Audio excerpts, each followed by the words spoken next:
back to the Tim and Jeris Sports Talks. And I know y'all been waiting for this. Quarterback in-depth analysis. And who better to start with one Desmond Ridder. Cannot say enough about this guy. Literally cannot say enough about him. He had a phenomenal year this year. Went 13-0. Took his team to college football playoffs. I mean, great character, great conduct, great commitment, competitor, doesn't quit, not afraid of the big moments.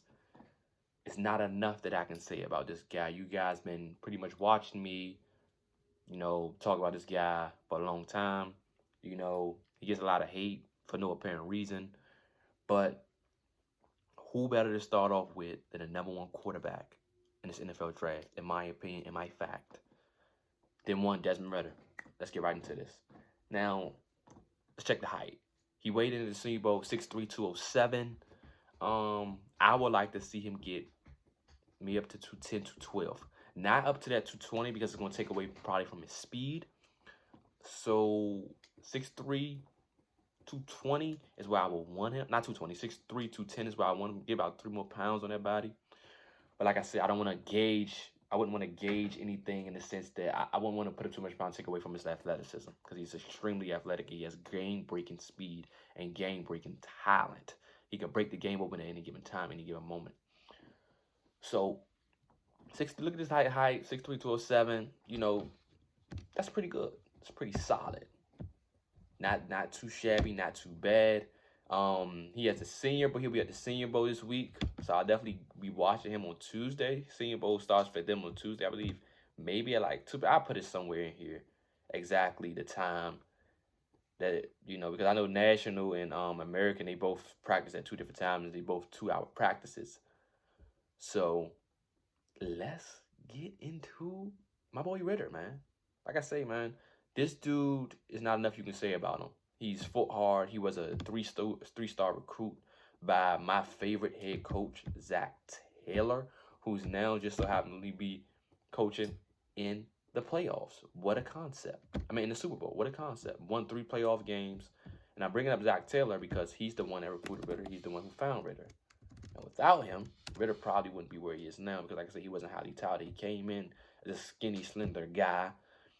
His first year, obviously the inaccuracies was an issue early on for Desmond Ridder. But as the course of his career in college had basically moved on, been phenomenal in that area department. Still could get better in that department, but like I say, Senior Bowl, height 6'3", 207. You want to get up to 210. Hand size 10. Arm 32, 7/8. And wingspan was 78 to 78. I mean, so that wingspan is pretty darn good. That's what he pretty much measured out at his Senior Bowl. Pretty sure he probably going to measure out the same. I think at the Combine, he might measure out about, I think he's going to add on a little more weight. But that's what he measured out at the Senior Bowl. Okay, now let's take a look at his college stats over the years. Take a look at that. We see this here in 2018. He had a 62 completion percentage, 2,445 yards passing, 20 touchdowns to only 5 interceptions. One of the things that you're going to know about Ridder is this. He does not turn the ball over at a high alarming rate at all.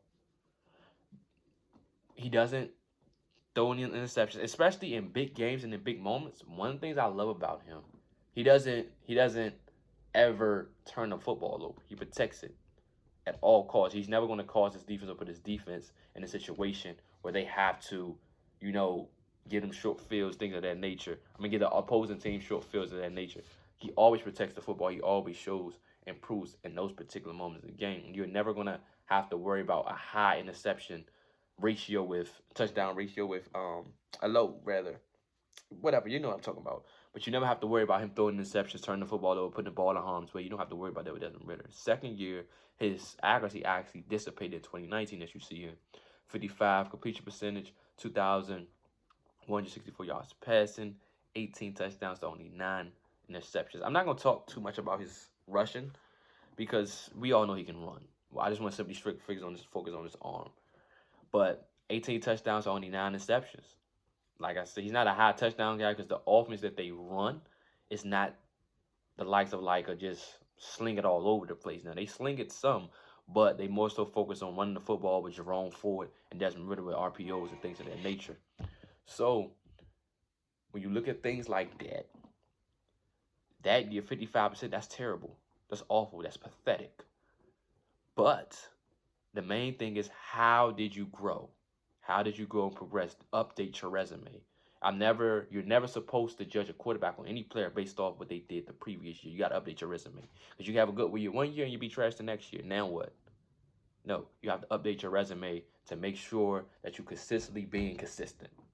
Now, we go into 2020, where he usurps and fixed that accuracy by 11%. As you see here, in 2020, 66.2%, 2,000 yards, 2,296 yards, passing 19 touchdowns to only 6 interceptions. That's a huge leap. That's a great leap. That's a fantastic leap. And he's at 66%. His receivers drops a ton of passes. So imagine if those receivers actually caught the passes that he threw to him. He'd be at like 68%, and he still had accuracy issues, and he's at 68%. You have accuracy issues, and you're at 68%? Like, come on. Like, and let's just stick with the 66%. You have accuracy issues, and you're at 66% with your players dropping the ball. That's pretty darn good. Then you look at 2021, he's at 65%, 64.9, you round it, 65. Biggest year of his college football career, 3,334 yards passing, 30 touchdowns on the 8 interceptions. I mean, he completely balled out. He came back in 2021 because he said, well, one for his daughter. Like I said, it's a family guy that goes to character, his conduct, his commitment. For his daughter, his family, but he also wanted to have a shot at getting a national title. Mind you, there has never been, never, ever. He is the Cincinnati Bearcats are the first team to ever, first non-Power 5 school to ever be in a Final Four. He put them there. So imagine, there's never been a school ever outside of a non-Power, and never been a non-Power 5 school to ever make a playoff. He did that. But nobody seems to talk about that. He did that. He went back and said, I want to compete for a national championship, knowing that a team has never been able to do that and make a Final Four. He got there, 13-0. Can't ever take that away from him. And had his biggest year. It really turned out great. My fault. And with the money. My fault for that. But it had his biggest year yet. Biggest year. So, like I say, Desmond Ritter has had a phenomenal year. Phenomenal college football career. Not only that, as you're going to see here as well, he's the third most winningest quarterback in college football history. Nobody talks about that. But somehow he's like 5th or 6th on quarterback rankings for the draft. You lost your mind. He's the third most winningest quarterback in college football history. He finished 4th in college football rankings. Kenny Pickett didn't finish that high at all. Matt Corral didn't finish that high at all. Malik Willis didn't. Carson Strong didn't. They didn't even get in. They were playing meaningless football while he was playing meaningful football. When you look at that, this guy's been in the biggest games. He has the experience which translates over to the NFL level. That's your guy. Whoever drafts Ritter, you're getting a superstar. He's going to be elite. He's going to be, we'll get into the player comps, the floors, and things of that nature. He's going to be an elite player. I'm telling y'all this now. He's going to be extremely elite. Now, let's get into the pros and cons. He has a ton of pros, very little cons. Now, positives, great athlete. Great athlete. He can consistently get to the edge. He can pull away from defenders with scrambling. He can pull away from, he has a big arm. Big arm strength. He has a big arm strength. He has great mobility in the pocket. He's a competitor. He's clutch. He's experienced. The big moment does not faze him. All these matter. These are all pros. All pros. He slides the pocket with his feet to get his receiver open. He throws his receivers open. We're gonna get into the weaknesses in a minute. He throws his receivers open. He consistently, and I mean consistently, he knows how to read the defense. He's great at reading the defense. He's good at making pre-snap reads. He's good at making pre-snap adjustments at the line of scrimmage to pre-snap, why does this slip my mind? pre-snap protection, to fix the protection. These are all positives in Desmond Ridder. He can do it all. There's not a hole in this game. Let's go to the weaknesses. His weakness is no. Let's stick with the positives. Great pocket awareness, great pocket presence, fast processor, able to gauge what the defense is trying to do. Needs to do it at slightly more consistently, but he's able to gauge what the defense is trying to do. Now let's get to the weaknesses. His accuracy. When I look at Ridder accuracy, he struggles with. He tries to aim it sometimes instead of just going out there letting it flow. He tries to make things happen too often instead of just playing within himself. Whenever he plays within himself, his accuracy is just fine. It's up there with whoever you want it to be up there with. His accuracy is just fine, but it's too much inconsistencies in short, intermediate throws and sometimes deep downfield, but more so short and intermediate. But when he's on, he's on. But his accuracy needs to be slightly more consistent. I think he needs to tweak in his footwork a little bit. He needs to be more consistent with his footwork and also his delivery. So that's pretty much it in weaknesses. That's the only weakness he has. He has no other weakness outside of that. Nothing. I hear some people say, oh, he struggles with pressure.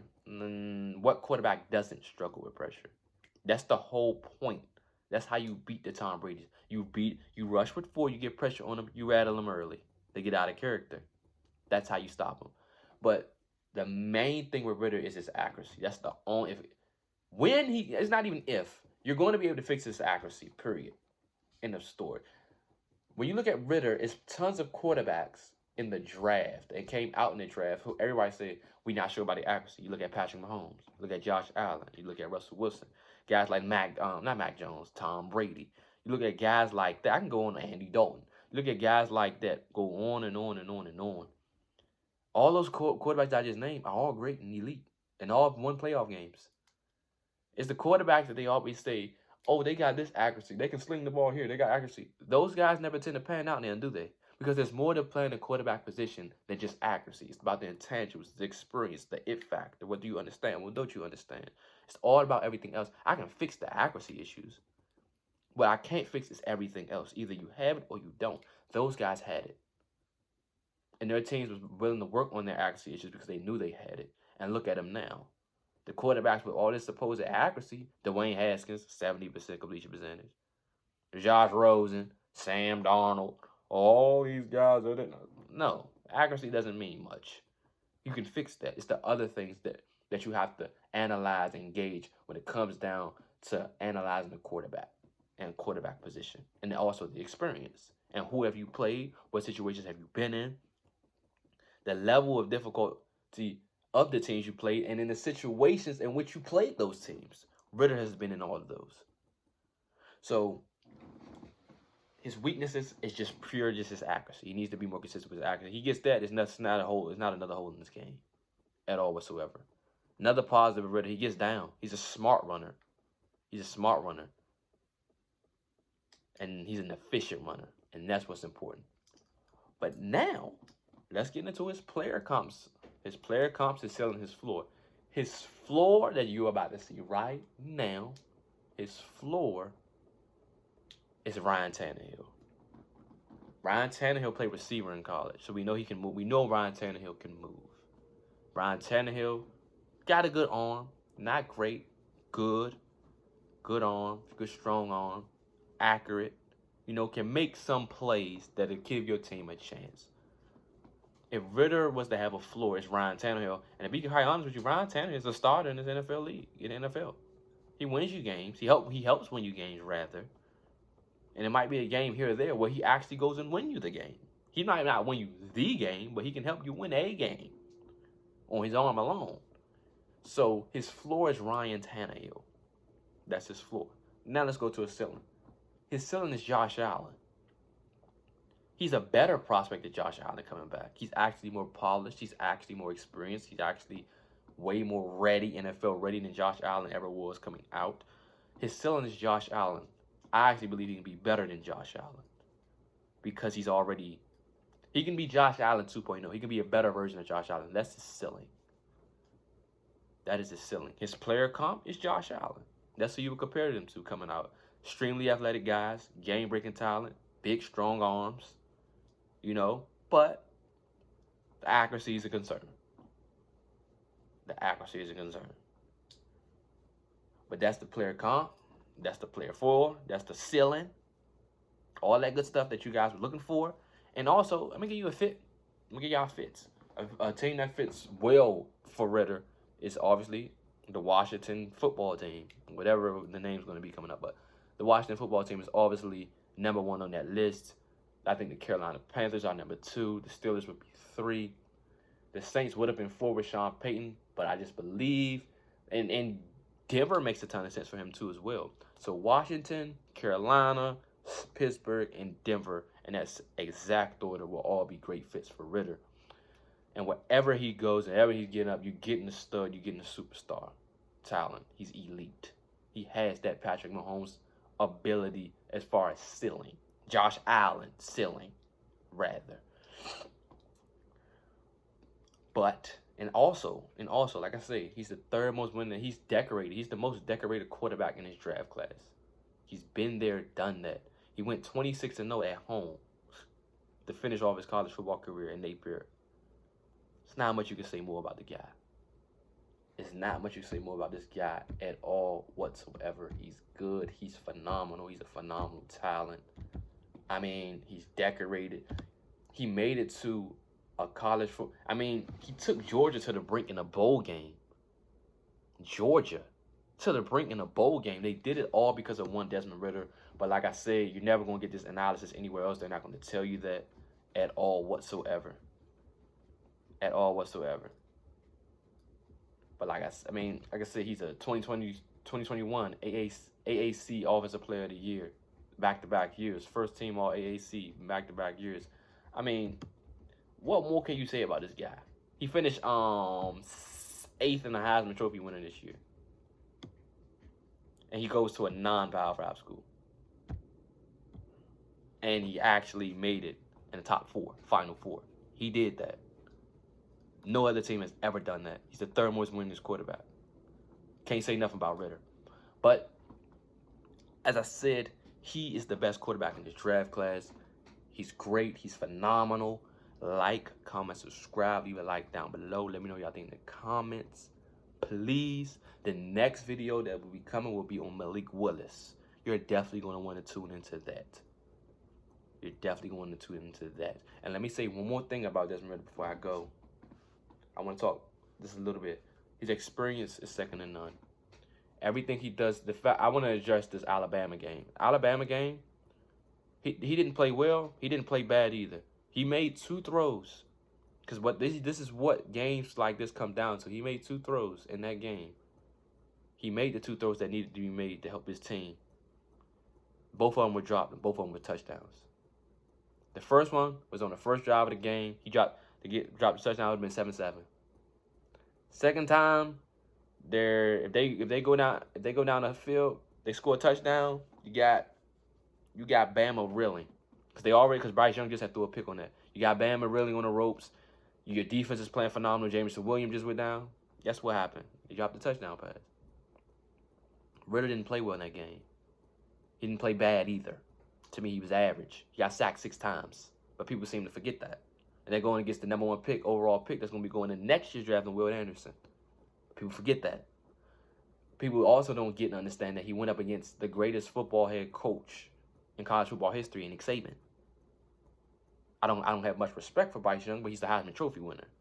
He went up against all of that. That's experience for the next level in the NFL, where you're going to be going up against head coaches who are better than your head coach, going up against quarterbacks who at the time will be better than you, with better team, with better talent. That's experience that he can translate to the NFL. So whether he won, lost, or draw, it didn't matter. Because at the end of the day, the mere fact of him being there, that helps translate to the NFL. We see it with Joe Burrow. Why is Joe Burrow now in the Super Bowl? He played in the national championship game. He been in the Final Four. He been in those moments. You see how that experience translates to the NFL and why he succeeded now and he's so young? Because that experience that you get, win, lose, or draw, you've been in those moments. So when you get to the NFL, it translates immediately or automatically.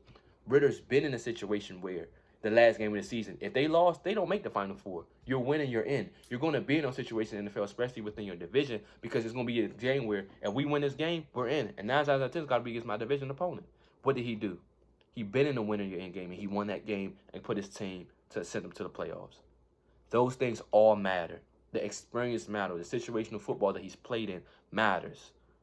And also, let me say this. It was a game where their running back, Jerome Ford, went out the game, went into the half. His head coach came out. You know, they do the head coach press conferences. His head coach came out and said, he was asked a question. Like, what do we have to do now? He said, this game's on Ritter. He's going to have to go win this game for us. Ritter came out in the second half, 4-play drive, touchdown. Defense got to stop, deep bomb, touchdown. Boom, boom. When you come into the NFL, your head coach is eventually going to ask you, you need to go win this game. It's on you. Can you go do it? Desmond Ritter did that. That's a situation where he's been in. His head coach asked him to. That's what you ask a superstar quarterback. Can you go win this game? Not even can. You need to go do it. And that's what he went out and did. Immediately, 4-play drive, touchdown. Next possession, deep bomb, touchdown.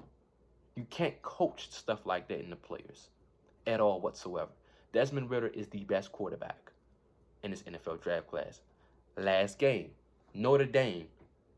His head coach or one of his coaches told him before the game, it's going to be loud up in Notre Dame. Desmond Ritter said it won't be loud for too long. Look at that, the confidence. He went up in there, struggled early. Fans on the sideline screaming. This is in Notre Dame.